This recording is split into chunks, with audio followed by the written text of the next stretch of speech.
Oke, Assalamualaikum warahmatullahi wabarakatuh. Selamat siang, salam sejahtera bagi kita semua. Selamat datang kembali di kelas online akuntansi keuangan lanjutan.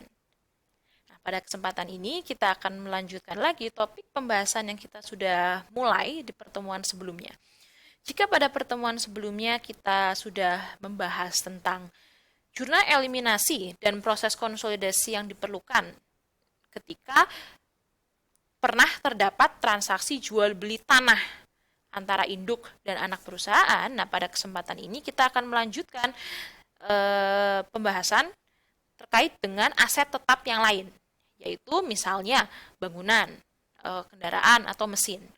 Jadi, topik pembahasan kita pada kelas online kali ini adalah tentang proses konsolidasi dan jurnal eliminasi yang diperlukan ketika pada tahun berjalan terdapat transaksi di mana induk dan anak saling jual beli aset tetap selain tanah, aset tetap yang lain.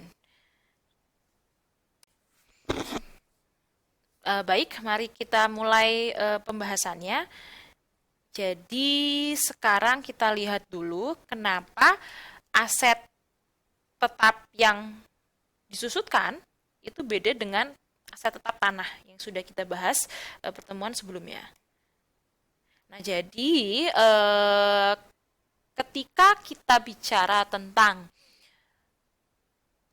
jual beli aset tetap antar perusahaan dari sudut pandang konsolidasi, kita review kembali ingatan kemarin terkait dengan laba rugi konsolidasi. Jadi seperti yang disebutkan bahwa ketika salah satu perusahaan induk atau anak membeli aset dari pihak ketiga di luar konsolidasi itu dianggap sebagai pembelian. Tetapi ketika induk atau anak itu menjual ke perusahaan partnernya dan barangnya dipakai oleh perusahaan tersebut, jadi nggak dijual ke pihak luar, maka dianggap laba itu disebut sebagai laba belum terrealisasi. Nah, ketika kasus tanah, jadi misalnya induk beli tanah dari perusahaan properti, perusahaan luar. Nah, lalu tanahnya itu dijual ke anak.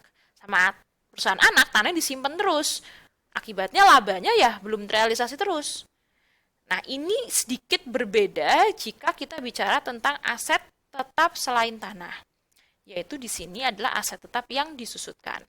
Nah, aset tetap yang disusutkan itu memiliki arti bahwa beda dengan tanah. Kalau tanah kan tidak pernah disusutkan. Tapi kalau aset tetap disusutkan, maka setiap tahun akan ada pengurangan nilai karena aset tetap tersebut digunakan. Nah, ketika misalnya induk menjual mesin ke perusahaan anak, oleh perusahaan anak, mesin tersebut digunakan. Artinya bahwa selama mesin tersebut digunakan, maka laba belum terrealisasi tersebut akan dianggap terrealisasi seiring dengan penggunaan mesin tersebut selama umur ekonomis yang berjalan. Nah, ini yang ini. Nah, selanjutnya ketika yang kedua, perbedaan utamanya yang kedua adalah kalau dibandingkan dengan konsolidasi yang kemarin terkait dengan tanah, yaitu adanya biaya penyusutan yang beda hitungannya dibandingkan dengan biaya penyusutan yang dihitung ketika yang sudah dicatat. Contohnya seperti ini. Contohnya, perhatikan contoh ini. PT Anak membeli peralatan dari PT Induk seharga 5 juta. Jadi, ini adalah, kalau Anda ingat transaksi yang kemarin, ini adalah kita sebut sebagai transaksi T2. Nah, dahulu PT Induk membeli peralatan tersebut dengan harga 8 juta dari pihak luar. Ini T1, transaksi yang pertama. Nah, di sini Anda bisa lihat. Nah, ini T1-nya. T1-nya adalah dulu PT Induk belinya dari pihak luar dengan harga 8 juta. Nah, kemudian sama PT Induk, kemudian peralatan tersebut dijual ke PT Anak. PT Anak membeli, berarti PT Induk menjual seharga 5 juta. Berarti T2-nya adalah transaksi 5 juta. Nah, kalau kita menghitung depresiasi, sebut saja, katakanlah umur ekonomisnya misalnya 10 tahun ya. Maaf, misalnya umur ekonomisnya 10 tahun. 10 tahun. Nah, Anda menghitung depresiasinya kira-kira bagaimana? Yang sudah dicatat itu Anda menghitung depresiasinya adalah menggunakan yang ini. Jadi gimana? Yang sudah dicatat oleh perusahaan, yaitu mencatat depresiasinya adalah 5 juta dibagi umur ekonomis, yaitu 10 tahun. Nah, padahal kalau kita lihat, ini tidak tepat dari sudut pandang konsolidasi. Kenapa? Karena nilai 5 juta ini didapatkan PT Anak setelah dia membeli peralatan tersebut dari PT Induk.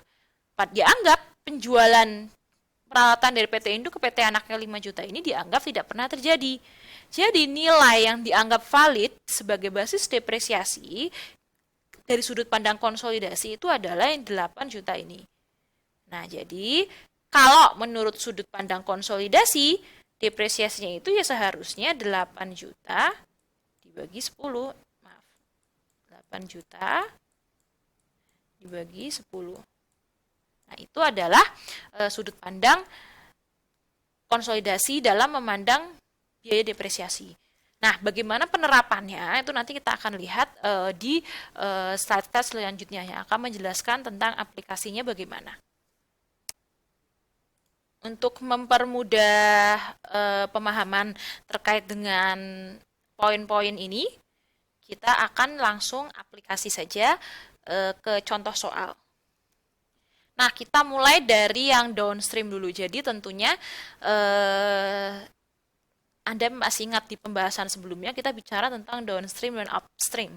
Jadi downstream itu adalah situasi di mana PT Induk yang menjual ke PT Anak. Down. Jadi kalau upstream itu PT Anak yang jual ke PT Induk. Nah, sekarang kita mulai dari contoh downstream. Kita lihat,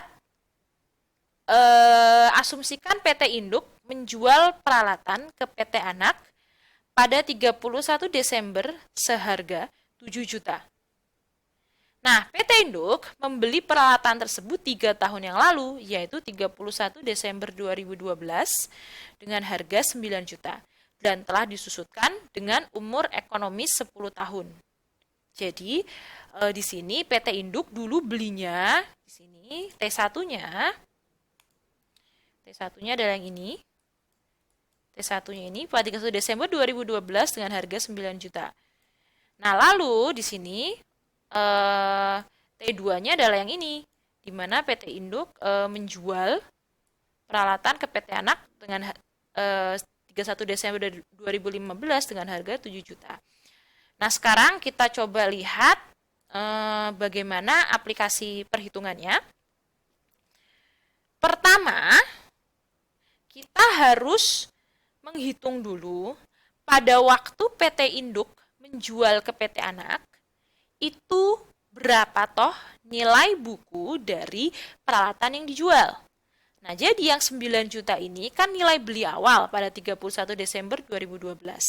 Ingat bahwa beda dengan tanah, kalau aset tetap yang disusutkan, peralatan, mesin bangunan, dia itu nilai menurun setiap tahun seiring dengan penggunaan. Jadi, nggak mungkin pada waktu PT Induk menjual ke PT Anak pada 2015, nilai peralatannya masih 9 juta. Itu nggak mungkin. Jadi, pasti nilainya sudah menyusut. Jadi, langkah pertama, sewaktu kita melihat soal seperti ini, kita hitung dulu. Pada waktu PT Induk menjual ke PT Anak ini, berapa toh nilai peralatan tersebut? Atau cost, atau nilai bukunya. Nah, kita lihat, ngitungnya gimana? Gampang. Kita hitung biaya perolehan awal 9 juta, terus kita hitung dari 31 Desember 2012 sampai 31 Desember 2015 itu ada berapa tahun? Nah, kita lihat di sini kita nemu bahwa di sini dia ada 3 tahun. 3 tahun yang sudah berlalu dari 31 Desember 2012 ke 2015. Nah, maka kita menghitung depresiasinya sudah berapa ya? Nah, depresiasinya kan menghitungnya kita bisa lihat 9 juta, yaitu ini ya, PT Induk mencatat depresiasinya tentu dia menggunakan dulu belinya berapa. Dari pihak luar itu 9 juta. Dibagi umur ekonomi 10 tahun, nah ada dapat 900 ribu. Nah, 900 ribu itu lalu dikali 3 tahun, karena di sini dari 2012, 31 Desember 2012, 31 Desember 2015 itu udah 3 tahun. Jadi 900.000 dikali 3 tahun, Anda dapat 2.700.000. Artinya apa? Artinya pada waktu PT Induk menjual ke PT Anak pada 31 Desember 2015 ini, nilai peralatan yang ia pegang tersebut, nilai bukunya adalah 6.300.000. Nah, selanjutnya kita lihat barang yang nilainya waktu dipegang, waktu mau dijual itu nilainya 6.300.000, dijual dengan harga 7 juta. Nah, berarti kira-kira untung atau rugi? Untung ya, karena harga jual berada di atas nilai buku. Artinya terdapat keuntungan penjualan sebesar 700.000. Nah, sekarang pertanyaannya, pertanyaannya sekarang, langkah apa yang perlu kita buat dalam jurnal eliminasinya? Nah, yang pertama, yang di sini hasil hitungan ini adalah hal pertama yang Anda lihat, yaitu Anda harus menghapus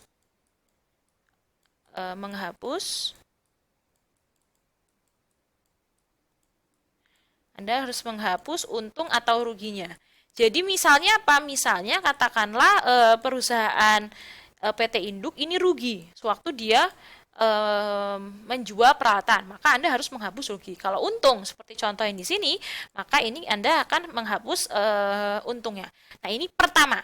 Jadi ini adalah jurnal pertama terkait dengan eliminasi transfer aset tetap antar perusahaan. Kalau asetnya yang ditransfer itu adalah aset disusutkan. Nah, ini yang pertama. Nah, kalau yang tanah kemarin kan cuma satu ya. Tapi kita lihat sekarang bahwa ternyata jurnalnya tidak cuma satu.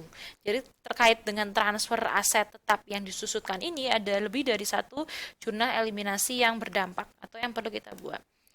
Nah, sebelum kita masuk ke jurnal yang kedua, kita lihat dulu sekilas kira-kira apa lagi yang harus kita buat jurnalnya. Nah, untuk mempermudah hidup, kita tulis dulu deh jurnal yang dibuat oleh PT Induk sama PT Anak. Nah, jadi di sini kita lihat pada tahun berapa ini? 2015. Ini 2015 ya, saya tulis biar nggak lupa. Jadi pada tahun 2015 itu ternyata ada jurnal-jurnal berikut yang dibuat oleh PT Induk maupun PT Anak. Nah, dari PT Induk kita bisa lihat di sini pertama dia mencatat penyusutan 900.000. Dari Januari sampai Desember dia ada penyusutan penyusutan sebesar 900.000. Januari sampai Desember. Oke. Nah, selanjutnya pada 31 Desember 2015 dia catat jurnal ini karena dia menjual ya. Ketika dia menjual aset tetap peralatan tersebut, yang pertama peralatannya, perhatikan peralatannya kredit 9 juta karena di sini PT Induk menjual ke PT Anak 9 juta. Nah, apakah cuma itu? Tidak, hati-hati teman-teman. Beda dengan tanah, ketika bicara tentang aset tetap yang disusutkan, ada satu akun yang selalu berpasangan dengan akun aset tetap tersebut, yaitu akun akumulasi penyusutan. Jadi, kalau misalnya peralatannya kredit, peralatannya dihapus karena peralatannya dikasih ke orang lain, berarti kan kredit dihapus ya, maka akumulasi penyusutan yang nempel dengan akun peralatan tersebut juga harus dihapus. Di contoh ini berdasarkan hasil hitungan kita, ternyata ada akun akumulasi penyusutan dari 3 tahun sejak pertama kali peralatan ini dibeli seharga 2.700.000. Sehingga di sini ada akumulasi penyusutan dihapus 2.700.000. Lalu PT Induk dapat kas 7 juta dan PT Induk untung 700.000. Ini hasil hitungan kita ya, yang di sini 700.000. Nah, selanjutnya kita lihat, ternyata di sini peralatannya, kita lihat di sini peralatannya itu dia PT Anak nambah 7 juta. Nah, peralatannya nambah 7 juta karena dia beli. Nah, sekarang pertanyaannya, ini ngaruh ke jurnal eliminasinya gimana, Bu? Saya kok jadi bingung. Nah, di sini kita perhatikan prinsip utama terkait dengan jurnal eliminasi ini adalah transaksi penjualan yang ini, dan transaksi pembelian ini dianggap tidak pernah terjadi. Lah berarti bagaimana Bu? Artinya apa? Artinya contohnya kita lihat yang di sini. Kita lihat satu-satu. Pertama akun peralatan. Peralatannya dulu si PT Induk punya peralatan debit 9 juta tahun-tahun sebelumnya 2012. Lalu dia peralatannya kredit 9 juta. Berarti kan dia nol ya, nol. Nah, terus ditambah PT Anak, peralatannya PT Anak berubah jadi 7 juta. Nah, yang 7 juta ini dari sudut pandang konsolidasi ini tidak tepat. Yang benar itu adalah yang 9 juta. Artinya apa? Artinya Anda harus mengembalikan nilai peralatan. Menaikkan nilai peralatan. Menaikkan peralatan. Anda harus menaikkan peralatan. Berapa selisihnya? Dari yang di sini 7 juta menjadi kembali lagi ke 9 juta harus dikembalikan. Artinya Anda harus ada selisih 2 juta ya. Berarti dari 7 juta dinaikkan 2 juta biar jadi 9 juta lagi.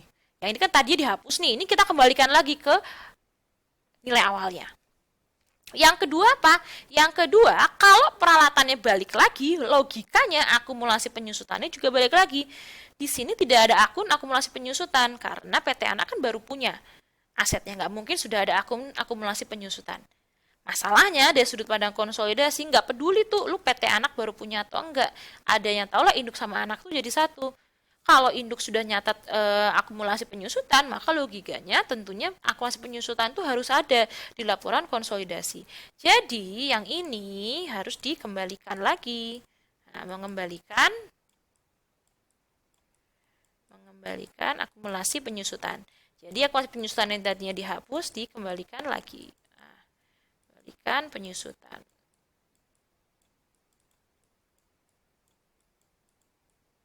Nah, jadi prinsipnya kita lihat ya, prinsipnya yang pertama kita akan menghapus untung atau rugi. Yang kedua kita mau menaikkan peralatan. Yang ketiga kita akan mengembalikan penyusutan, akumulasi, ketinggalan, mengembalikan akumulasi penyusutan. Nah, bagaimana aplikasinya? Nah, kita akan coba melihat aplikasi jurnalnya secara keseluruhan ya. Jadi kita akan melihat jurnal eliminasinya urut lagi dari atas seperti yang kita bahas sebelumnya di pertemuan terkait dengan eliminasi jual beli tanah. Oke, sekarang coba kita lihat data keuangannya dan jurnal eliminasi apa yang diperlukan. Tapi kita akan coba urut jurnal eliminasi dari awal ya teman-teman. Saya ingatkan lagi bahwa jadi jurnal eliminasi yang awal itu yang dasar-dasar itu akan terus-terus diulang. Tapi ini kita akan nambah lagi jurnal yang barunya. Begitu. Nah, ini soalnya ya. Jadi kita lihat jurnal eliminasi untuk transaksi seperti ini. Jadi ketika induk sama anak, perhatikan di sini. Nah, induk, ada nih transaksi, jadi si induk di sini menjual peralatan. Nah, ini. Jadi muncul satu akun yang sebelumnya mungkin belum pernah kita bahas sebelumnya, di mana induk menjual peralatan ke PT Anak. Nah, menjual peralatan ke PT Anak, seharga untungnya dapat untung 700.000. Nah, kita lihat jurnal eliminasi bagaimana ya. Nah, jurnal eliminasi teman-teman, kita lihat dulu urut dari atas ya, seperti yang biasanya. Jadi yang pertama, nggak beda ya. Pertama tidak beda dari biasanya. Tidak beda. Jadi seperti biasa jurnal menghapus pendapatan dari anak. Anda sudah hafal ya harusnya. Yang kedua, jurnal menghapus saldo investasi. Yang ini sudah tahu juga caranya.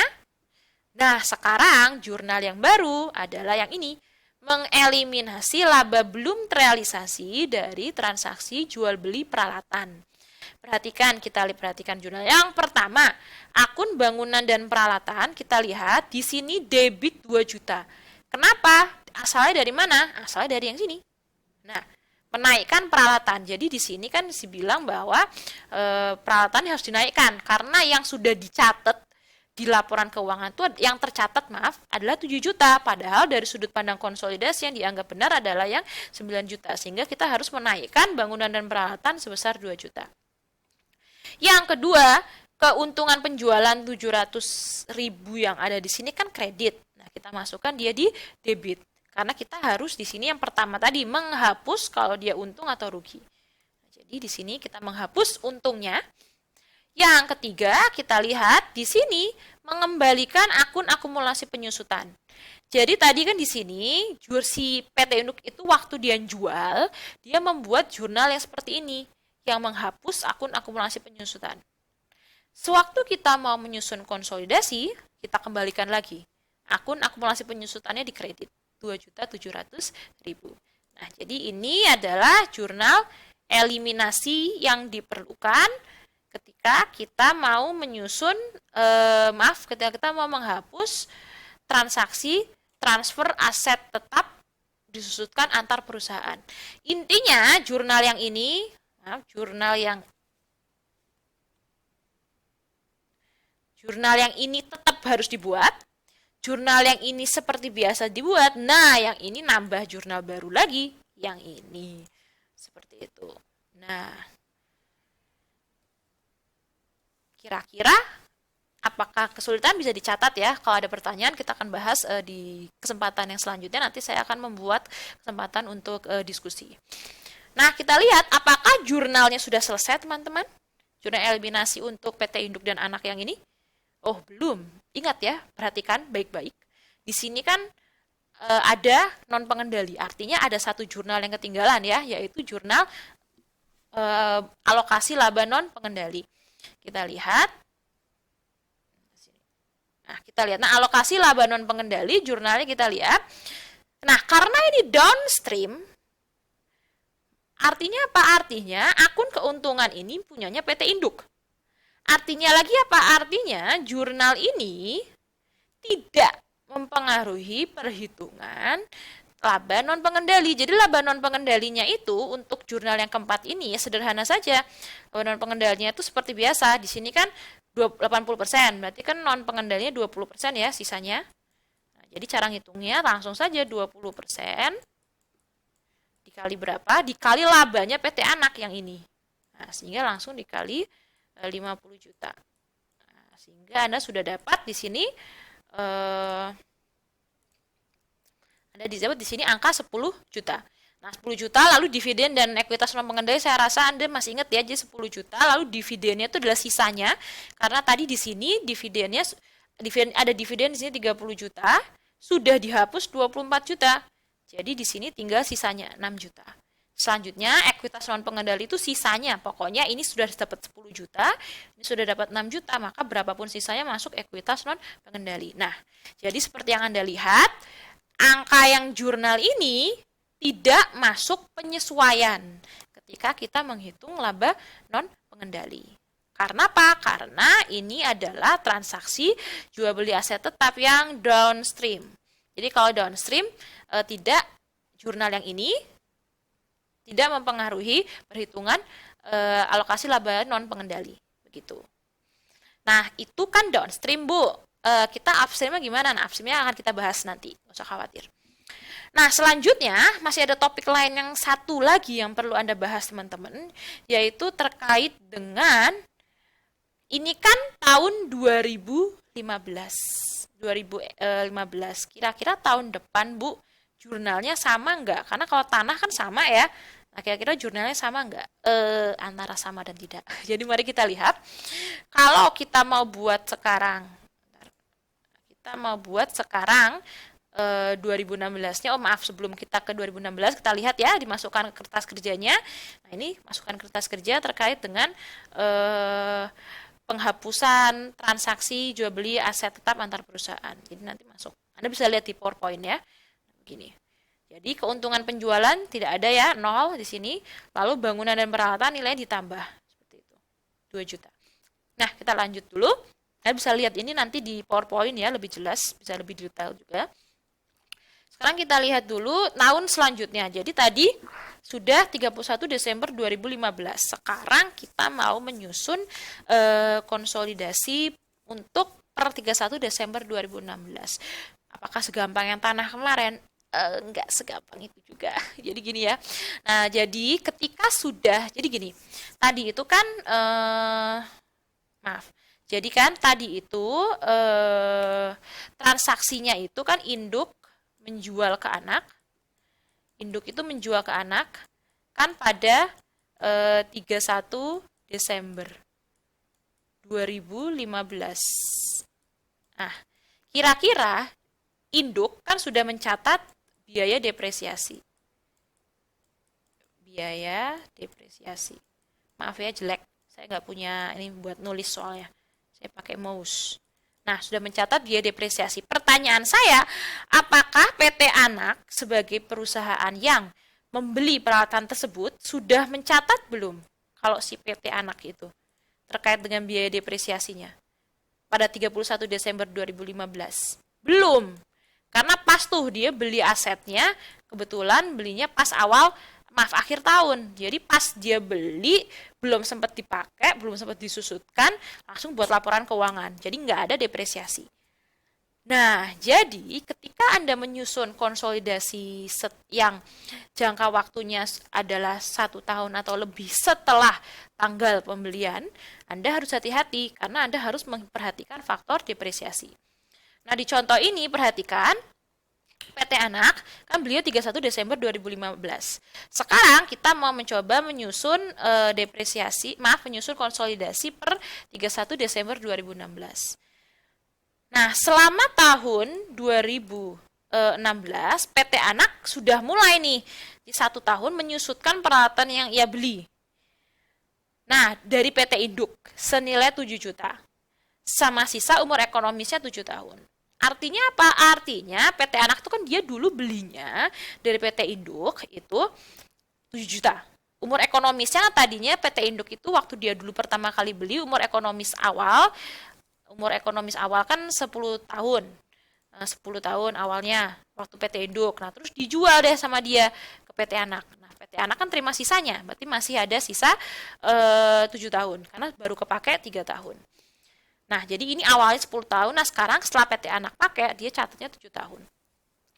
Nah, lalu waktu dia hitung depresiasi, tentunya hitung depresiasi itu caranya gimana? Ya 7 juta ini dibagi 7 dapat deh depresiasi per 1 tahunnya adalah 1 juta. Sehingga PT Anak membuat jurnal sebagai ini. Pertanyaannya sekarang, ada jurnal eliminasi yang perlu dibuat nggak? Gara-gara biaya penyusutan ini. Jawabannya teman-teman, ada. Jadi ingat, prinsipnya adalah transaksi jual aset tidak pernah terjadi. Artinya apa? Artinya nilai basis depresiasi yang tadi saya sebut di awal ya. Basis depresiasi yang harusnya digunakan untuk hitung depresiasi itu bukan yang 7 juta ini. Yang harusnya digunakan sebagai basis nyusun depresiasi adalah apa? Basisnya itu ya yang 9 juta awalnya itu. Nah, jadi kan Anda lihat lagi tadi itu kita sudah ngitung depresiasi yang dicatat PT Induk itu, sebentar, loading. Nah, depresiasi yang dicatat PT Induk dia sudah ngitung depresiasinya itu adalah 9 juta dibagi 10. Artinya bahwa depresiasi yang dicatat PT Induk itu adalah 900.000 per tahun. Nah ini yang dia sudah catat oleh PT Induk. Dan inilah yang dianggap benar. Sementara yang 1 juta ini dianggap tidak tepat. Artinya apa? Artinya harus dibetulkan. Dibetulkannya bagaimana? Nah, dibetulkannya kita lihat. Kita lihat yang ini dulu ya, teman-teman. Nah, yang eliminasi kelebihan depresiasi. Artinya apa? Artinya depresiasinya itu yang dicatat, yang tercatat depresiasinya adalah 1 juta. Padahal yang benar adalah berapa tadi teman-teman? 900.000. Nah, yang dianggap benar dari sudut pandang konsolidasi itu adalah yang dihitung PT Induk di awal. Artinya dianggap benar adalah 900.000 yang ini. Artinya kita harus menurunkan minus, kita kurangi. Jadi kita kurangi sebesar berapa selisihnya, yaitu berapa 100.000 kan. Jadi kita lihat di sini, kita kurangi akumulasi penyusutan kan saldo normal kredit. Ini untuk mengurangi kita letakkan di debit sebesar 100.000. Lalu biaya penyusutan juga saldo normal di debit, kita letakkan dia saldo untuk menghapus maka letakkan di kredit. Nah, ini jurnal eliminasi yang kedua. Jadi teman-teman, kalau teman-teman bertemu dengan soal di mana PT induk dan PT anak itu jualan, saling jual beli aset tetap yang disusutkan, maka bisa kemungkinan ada dua jurnal eliminasi yang harus Anda buat. Yang pertama adalah jurnal eliminasi terkait menghapus untung rugi jual asetnya. Yang kedua adalah jurnal untuk mencatat selisih depresiasinya. Jadi yang catat itu kalau misalnya depresiasinya kelebihan, berarti yang dicatat kayak ini contohnya 1 juta yang benar 900.000, berarti harus dikurangin. Tapi kalau ada soal di mana depresiasinya itu malah terlalu sedikit, misalnya ini misalnya adalah 700.000, padahal yang benar 900.000, maka Anda harus menambah depresiasinya. Loh, kalau menambah jurnalnya gimana, Bu? Sama persis, tinggal dibalik aja. Kalau Anda depresiasinya harus ditambah, maka biaya penyusutannya yang debit, akumulasi penyusutannya yang kredit, begitu. Nah, itu terkait dengan depresiasi. Nah, sekarang kita lihat yang ini. Nah, ini jurnalnya sama seperti jurnal yang terkait dengan jual beli tanah. Jadi teman-teman, selama si aset ini masih punya umur ekonomis, maka Anda harus terus-menerus tidak kenal lelah, tidak kenal henti untuk mengulangi jurnal ini, diulangi terus-terusan. Jadi jurnal yang ini tadi, jurnal yang tadi sudah kita buat ini, jurnal yang ini harus diulangi terus-menerus sampai umur ekonomis aset tersebut habis atau asetnya dijual lagi ke pihak luar, pihak ketiga.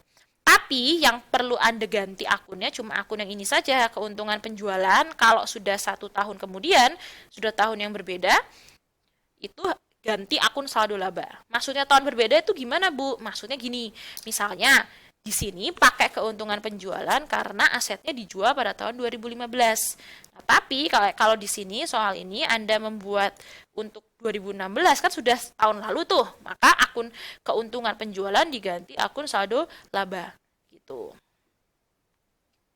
Nah, baik, itu terkait dengan jurnal yang diperlukan kalau kita bicara tentang transfer aset tetap disusutkan antar perusahaan yang downstream. Nah, sebelum kita selesai materi, sudah 1 topik lagi ya teman-teman, yang upstream. Nggak ribet kok, masih hanya sedikit berbeda. Kita coba selanjutnya adalah yang terkait topik upstream. Oke, coba sekarang kita lihat latihan yang bisa kita kerjakan. Oke, di sini ada L68 dan L69. Latihannya kerjakan, nanti detailnya bisa lihat di Bismart ya, terkait dengan tugas ini bagaimana mengerjakan dan mengumpulkannya. Oke, nah sekarang kita langsung masuk ke contoh pembahasan terkait dengan bagaimana kalau di sini transaksi jual beli aset tetapnya itu adalah upstream. Berarti di sini PT anak yang menjual ke PT induk. Perhatikan contohnya ya. Di sini contoh soalnya sama persis seperti yang sebelumnya, hanya angkanya agak diubah sedikit supaya balance. Nah, asumsikan PT anak menjual peralatan ke PT induk pada 31 Desember 2015 seharga 7 juta.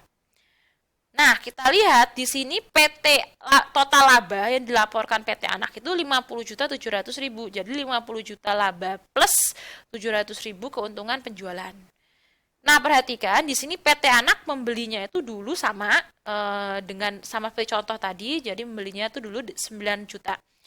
Dan umur ekonomisnya juga 10 tahun. Jadi kalau kita analisis, ini dia T1 ya teman-teman, yang ini T2. Kita lihat sekarang jurnalnya kira-kira perbedaan analisisnya bagaimana. Analisis awalnya sama ya, jadi analisis awal tidak beda. Jadi benar-benar hitungan Anda itu sama persis. Hitungannya itu sama, jurnalnya itu sama. Kalau kita bicara tentang downstream dan upstream. Jadi kita bisa lihat di sini awalnya belinya 9 juta, lalu karena umur ekonomi 10 tahun dibagi 10 karena sudah 3 tahun ya, dari 2012 31 Desember 2012 31 Desember 2015 ini 3 tahun. Nah, sehingga jadi nilai bukunya 6.300.000. Kita bandingkan harga jualnya 7 juta sehingga dapat di sini untungnya 700.000. Tidak beda, berarti hitungannya sama. Nah, kita lihat analisis dari sudut pandang jurnalnya. Perbedaannya adalah di sini PT anak yang sudah mencatat biaya penyusutan Dan di sini PT induk yang yang PT anak yang jual, di PT induk yang beli. Berarti prinsipnya sama. Prinsipnya sama berarti pertama kita jurnal eliminasinya sama. Pertama kita menghapus akun ini ya, keuntungan penjualan. Lalu peralatannya ini kan yang tercatat 7 juta. Nah, kita naikkan lagi peralatannya ke nilai yang benar yaitu 9 juta. Lalu akumulasi penyusutan yang di sini kan dihapus. Nah, kita harus kembalikan lagi. Sama, berarti sama persis, tidak ada bedanya upstream sama downstream yang di sini. Kita lihat jurnalnya sama, jadi jurnalnya adalah Anda ngurut dari atas ya. Yang pertama, Anda jurnal yang seperti biasa, menghapus pendapatan dari anak yang ini. Dihapus. Lalu eliminasi saldo investasi juga harus sudah hafal ya caranya, hapus eliminasi saldo investasi. Yang ketiga, Anda bisa lihat untuk jurnal eliminasi laba belum terrealisasi, di sini Anda bisa lihat sama persis seperti kita kalau ini downstream. Nah, tidak ada perbedaannya sama sekali ya, hitung-hitungannya sama, jurnalnya juga sama, tidak ada bedanya downstream sama upstream. Nah, bedanya muncul di jurnal yang ini. Kalau downstream, Anda cukup mikir jurnal yang ininya saja, sama plus depresiasi ya, kalau ada. Depresiasi kalau relevan. Nah, tapi di jurnal yang upstream, selain Anda mikir yang ini dan yang ininya, Anda juga harus mikir ini. Kalau laba non pengendali. Jadi, kalau kalau upstream, maka penyesuaian yang ini 700.000 yang ini yang dihapus itu adalah 700.000-nya PT Anak. Nah, perhatikan di sini laba bersih PT Anak sebelum ini dihapus kan 50.700.000. Rumusnya laba non pengendali kan persentase non pengendali dikali laba bersih yang ini. Nah, tapi karena ini sudah dihapus di sini, artinya 700.000 ini masuk penyesuaian. Sehingga perhatikan kita ngitungnya gimana? Ngitungnya berarti 50.700.000 yang ini dikurangi 700.000 yang di sini. Karena ini kan ini debit nih, berarti mengurangi laba. Jadi di sini dikurangi dulu, nah baru dapat 50 juta. Baru angka ini. Baru angka ini yang kita kalikan berapa? Di sini 20% ya. Nah, sehingga baru angka ini yang kita kali 20%. Dikali 50 juta. Nah, sehingga dapat di sini 10 juta. Nah, seperti itu. Ini baru yang masuk jurnal. Artinya apa? Artinya kalau Anda upstream, hati-hati dengan jurnal laba non pengendali ya, karena Anda harus memasukkan yang penghapusan keuntungan penjualan ini ke dalam item penyesuaian dalam menghitung laba non pengendali. Dah, itu aja bedanya. Tapi jurnal yang lainnya, Anda bisa lihat jurnal yang lainnya sama persis. Bu, tapi yang ininya gimana nih depresiasinya? Nah, kita lihat ya. Ini masuk kertas kerjanya ya, bisa dilihat di PowerPoint aja. Nah, kita bisa lihat untuk upstream juga sama persis. Jadi upstream, biaya penyusutannya itu juga biaya penyusutannya kita bandingkan. Biaya penyusutannya di sini Anda teman-teman bisa dilihat. Penyusutannya kita lihat di sini yang sudah dicatat, yang tercatat adalah 1 juta. Padahal yang benar tadi berapa teman-teman? 900.000 ya. Yang benar itu adalah 900.000. Sehingga artinya apa? Artinya Anda harus jadikan angkanya itu yang benar. Seperti ini. Jadi artinya kita mau mengurangi. 1 juta dikurangi 900.000. Sehingga di sini Anda bisa lihat sama persis downstream sama upstream. Jadi Anda menghapus kelebihan depresiasi. Mengurangi depresiasinya sebanyak 100.000. Selisihnya. Nggak beda antara upstream sama downstream. Yang beda, bukan beda ya, yang agak beda sedikit adalah yang ini. Jadi jurnal 1 tahun setelahnya. Nah ini kan kalau jurnal yang ini kan jurnal tahun 2015-nya, 31 Desember 2015. Maaf, bukan jurnal yang ini. Nah yang ini adalah jurnal 31 Desember 2015. Nah, tahun 2016 jurnalnya diulang lagi persis sama seperti downstream, diulangi sama persis kecuali akun yang mana? Kecuali akun yang ini. Nah, yang ini. Jadi keuntungan penjualan yang ini kita tidak menggunakan akun ini lagi ketika kita ngulang. Kita menggunakannya akun apa? Kita menggunakannya, perhatikan, kalau downstream langsung diganti saldo laba. Tapi kalau upstream, maka akun keuntungan penjualan yang tadinya 700.000 itu harus dipecah.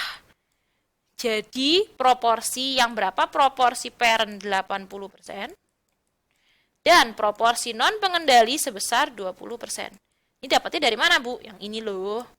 Nah, yang ini. Nah, di sini. Nah, jadi anak kepemilikannya. Nah, jadi gimana? Nah, yang 700.000, yang 80% ini nanti masuk ke saldo laba. Nah, saldo laba. Yang ini 20% ini adalah non pengendali. Anda bisa lihat ya, yang ini adalah yang 80%. Yang ini yang 140.000 adalah yang 20%. Jadi intinya akun keuntungan penjualan yang 700.000 itu dipecah jadi dua, yaitu jadi saldo masuk saldo laba awal sama masuk kepentingan non pengendali. Seperti itu saja bedanya antara downstream sama upstream. Sudah pusing teman-teman?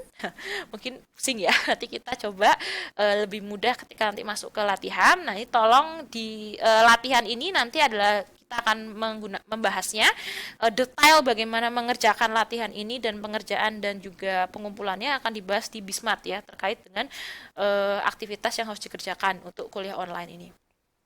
Baik, saya rasa cukup sekian untuk kelas online ini. Saya tahu Anda mungkin banyak pertanyaan dan pusing, nggak masalah, nanti kita akan bahas bareng-bareng saja. Baik, saya rasa cukup sekian untuk pertanyaan, bisa dicatat dulu, nanti saya akan menjelaskan lebih lanjut untuk dialog kita bagaimana mekanismenya. Baik, saya rasa cukup sekian. Akhir kata, wassalamualaikum warahmatullahi wabarakatuh. Selamat siang.